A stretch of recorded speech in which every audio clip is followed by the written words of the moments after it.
Next 9 news में आपका बहुत बहुत स्वागत है। मैं हूं आपके साथ अबरारुल हक रहमानी। सत्ता का खेल के प्रोग्राम में आज बात करेंगे महाराष्ट्र की सियासत की। दरअसल महाराष्ट्र में इस समय उद्धव ठाकरे के लिए दोहरी मुसीबत पैदा हो गई है, क्योंकि उनका जो अध्यक्ष पद का कार्यकाल था वो भी समाप्त हो चुका है। लेकिन इस समय एकनाथ शिंदे गुट की अगर ख़ास तौर से बात की जाए तो लगातार वो इस बात को लेकर काफ़ी ज़्यादा सक्रिय नजर आते हैं कि शिवसेना पार्टी पर पूरी तरीके से हावी हो जाए। दरअसल महाराष्ट्र में बीते 6 महीने पहले जिस तरीके का सत्ता का परिवर्तन देखने को मिला था, उसके बाद ये तय माना जा रहा था कि उद्धव ठाकरे की सियासी तौर पर जो मुश्किलें हैं वो और ज़्यादा बढ़ेंगी, और बिल्कुल उसी तरीके से खेल होता हुआ नज़र भी आ रहा है। अभी की अगर बात की जाए ताज़ा तरीन जो सूरत हाल इस वक्त महाराष्ट्र की देखने को मिल रही है, उससे यही कहा जा सकता है कि उद्धव ठाकरे अपनी पार्टी को बचाने के लिए जो जद्दोजहद कर रहे हैं उसमें उनको सफलता नहीं मिल रही है। और उसका एक बड़ा कारण ये है कि जो ज़मीनी स्तर के नेता उनसे जुड़ाव उस तरीके का उद्धव ठाकरे का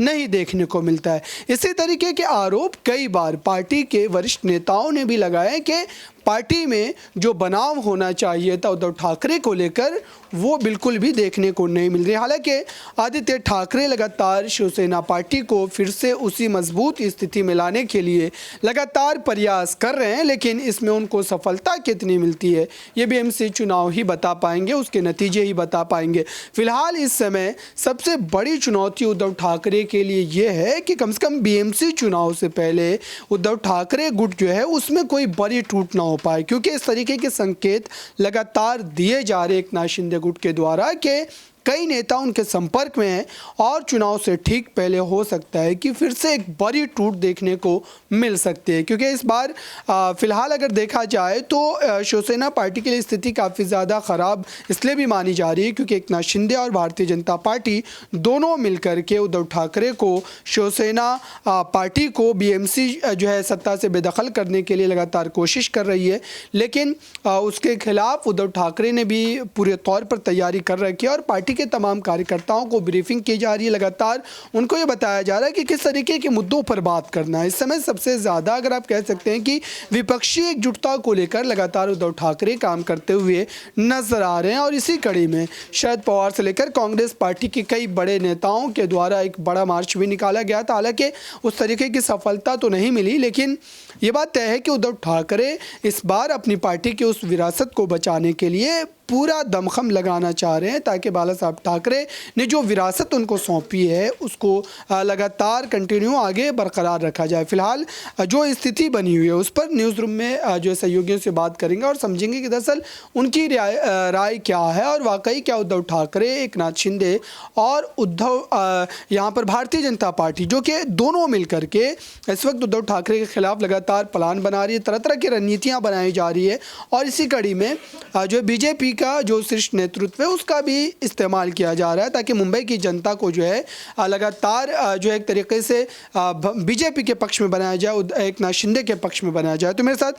प्रांशी मौजूद है, इनसे समझते हैं कि दरअसल इस पूरे मामले पर इनकी क्या राय है और वाकई क्या उद्धव ठाकरे की जो तमाम प्लान की बात की जाए, तमाम रणनीतियों की बात की जाए, वो पूरी तरीके से बदलती हुई नजर आ सकती है, क्योंकि इस समय उनके लिए परिस्थिति काफ़ी ज़्यादा नाजुक बनी। जाहिर सी बात है अबरार, यहाँ पर जो उनकी रणनीतियां हैं, जो उनके मास्टर प्लान्स हैं, वो पूरी तरीके से बदलते हुए नजर आएंगे अगर अध्यक्ष पद में वाकई में विस्तार नहीं दिया गया। क्योंकि देखा जाए तो उद्धव कैंप की तरफ से यही मांग की गई है, चुनाव आयोग से अनुरोध किया गया है कि उनका जो अध्यक्ष पद का जो कार्यकाल है उसे बढ़ावा दे दिया जाए, उसे आगे बढ़ा दिया जाए। लेकिन अभी चुनाव आयोग ने इस पर कोई भी यहाँ पर देखा जाए निर्देश नहीं दिया है। दूसरी ही तरफ उद्धव कैंप के ही नेता, यहाँ पर जो शिवसेना के उद्धव कैंप से हैं अनिल पर्ब, उन्होंने साफ तौर पर कह दिया कि चुनाव आयोग ने कोई साफ निर्देश नहीं दिया है, उन्होंने स्पष्टीकरण दिया ही नहीं है। इस वजह से देखा जाए तो अध्यक्ष पद पर वह अभी आगे और भी रहेंगे, यानी कि अध्यक्ष पद वह खुद ही संभालने वाले हैं। लेकिन सवाल यहाँ पर यही खड़े होते हैं, जैसा कि यहाँ पर जो अहम जानकारियां आपने दर्शकों को अभी दी हैं कि आदित्य ठाकरे को यहाँ पर अगर आगे किया जाता है तो जाहिर सी बात है ये कमान संभालने के लिए आदित्य ठाकरे अभी उतने अनुभवी नहीं है जितने कि उद्धव ठाकरे अनुभवी हैं। क्योंकि उद्धव ठाकरे की रणनीतियां जब यहाँ पर एकनाथ शिंदे के काम नहीं आ पाई तो आदित्य ठाकरे को तो वह आसानी से ही यहाँ पर तमाम बड़ी चुनौतियों का में देखा जाए तो हराते हुए नजर आएंगे, क्योंकि देखा जाए तो उद्धव ठाकरे का जो मुख्यमंत्री का पद था वो उनके पास चला गया। अब उनकी नजरें यहाँ पर टिकी हुई हैं अध्यक्ष पद पर, और दूसरी ही तरफ देखा जाए तो कहीं ना कहीं जो अंदरूनी सूत्रों की माने तो चुनाव आयोग यहाँ पर जिस तरीके से दावे करता हुआ नजर आ रहा है, फिलहाल दस्तावेज पर सभी की नजरें टिकी हुई हैं। 7 दिन का वक्त इसलिए दिया गया है, 23 जनवरी से लेकर 30 जनवरी तक का इन लोग के पास वक्त है, जिससे कि और ज्यादा दस्तावेज को सबमिट कर दिया जाए। तो अब देखा जाए यहाँ पर 30 जनवरी के दिन पता चलेगा कि चुनाव आयोग का क्या कुछ फैसला होता है। लेकिन उद्धव की रणनीतियां यही रहेंगी, उनके कैंप की यही रणनीतियां रहेंगी कि अध्यक्ष पद को कैसे भी करके अपने ही पास रखना है, और उद्धव ही इस अध्यक्ष पद पर रहेंगे। एनसीपी में हमने देखा कि बार बार अध्यक्ष पद शरद पवार को ही सौंपा जा रहा है, और ऐसे में महाविकास अघाड़ी गठबंधन की भी यही राय प्रतिक्रिया रहेगी कि अध्यक्ष पद का जो कार्यकाल है वह उद्धव ठाकरे के पक्ष में ही रहे और इस कार्यकाल को बढ़ा दिया जाए। यानी कि आदित्य ठाकरे अभी काफी छोटे हैं, उनके मुताबिक देखा जाए, और रश्मि ठाकरे अभी राजनीति में पूरी तरीके से सक्रिय नहीं है, पर्दे के पीछे रहकर वह भूमिका निभाती हैं। लेकिन देखा जाए खुलकर अब तक तो रश्मि ठाकरे भी सामने नहीं आई। तो मुझे लगता है कि कहीं ना कहीं यहाँ पर उद्धव ठाकरे का मास्टर प्लान यही है कि अध्यक्ष पद को अपने पास ही रखना है। लेकिन अगर कार्यकाल की बात करें, बीते 23 जनवरी को उनका कार्यकाल ख़त्म हो चुका, और ऐसे में माना ये जा रहा है कि अगर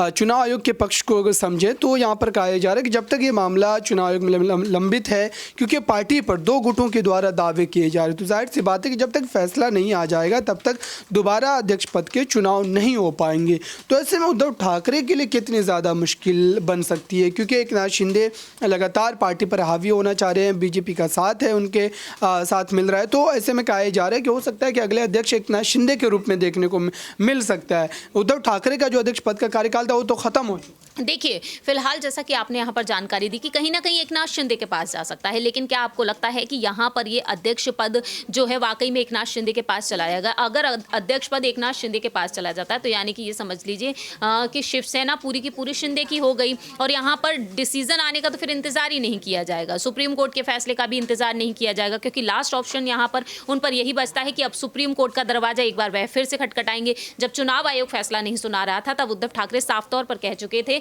कि अब वह सुप्रीम कोर्ट का दरवाजा खटखटाएंगे। यानी कि देखा जाए कुल मिलाकर सुप्रीम कोर्ट का दरवाजा उन्होंने तब भी खटखटाया था। अगर एकनाथ शिंदे के पक्ष में फैसला आता है चुनाव आयोग का तो वह एक बार फिर से सुप्रीम कोर्ट की तरफ रुख करेंगे। 16 विधायकों की अयोग्यता पर फैसला के लिए यहाँ पर सुप्रीम कोर्ट की तरफ बार बार उनका रुख देखने को मिलेगा। तो यानी कि देखा जाए यहाँ पर एकनाथ शिंदे की जो नजरें टिकी हुई हैं, उनके गुट की नजरें टिकी हुई हैं यहाँ पर अध्यक्ष पद पर, क्योंकि साफ तौर पर शिंदे गुट का यही कहना रहा कि ये अवैध तरीके से लिया था। वो लोग अवैध तरीके की बात कर रहे हैं, अवैध शब्द का इस्तेमाल वो कर रहे हैं जिन्होंने अवैध तरीके से खुद अपनी सरकार को सत्ता में लाया। तो ऐसे में देखा जाए यहाँ पर उद्धव ठाकरे पर अध्यक्ष पद पर उंगली उठाने वाले शिंदे गुट का यहाँ पर कोई बड़ा दावा नहीं माना जा सकता, क्योंकि यहाँ पर आपने खुद अवैध तरीके से सरकार बनाई। कपिल सिब्बल साफ तौर पर कह चुके हैं कि यहाँ पर चुनाव आयोग के फैसले का इंतजार करना होगा, और वह खुद ये चाहते हैं कि चुनाव आयोग पहले यहाँ पर अध्यक्ष पद पर बात क्लियर कर दे, इसके बाद शिंदे गुट के लिए और उद्धव गुट के लिए फैसला सुनाया जाए शिवसेना के चुनाव चिन्ह पर, क्योंकि बहुमत के आधार पर कोई भी पार्टी आपकी नहीं हो सकती, और भविष्य में भी अगर ऐसा किसी पार्टी के साथ होता है तो जाहिर सी बात है यहाँ पर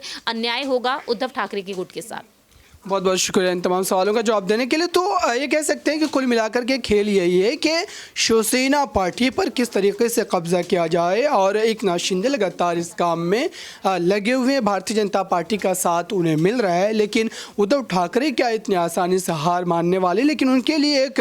जो है मुश्किल की परिस्थिति ये पैदा हो सकती है कि उनका अध्यक्ष पद का कार्यकाल ख़त्म हो चुका था 23 जनवरी को, और अगर दोबारा वो अध्यक्ष नहीं चुने जाते हैं तो ये पार्टी को खोने जैसी बात होगी, और हो सकता है कि एकनाथ शिंदे में पार्टी की कमान जा भी सकती है। इस खास रिपोर्ट में बस इतना ही। देखते रहिए ताज़ा तरीन खबरों के लिए नेक्स्ट 9 न्यूज़ को। धन्यवाद।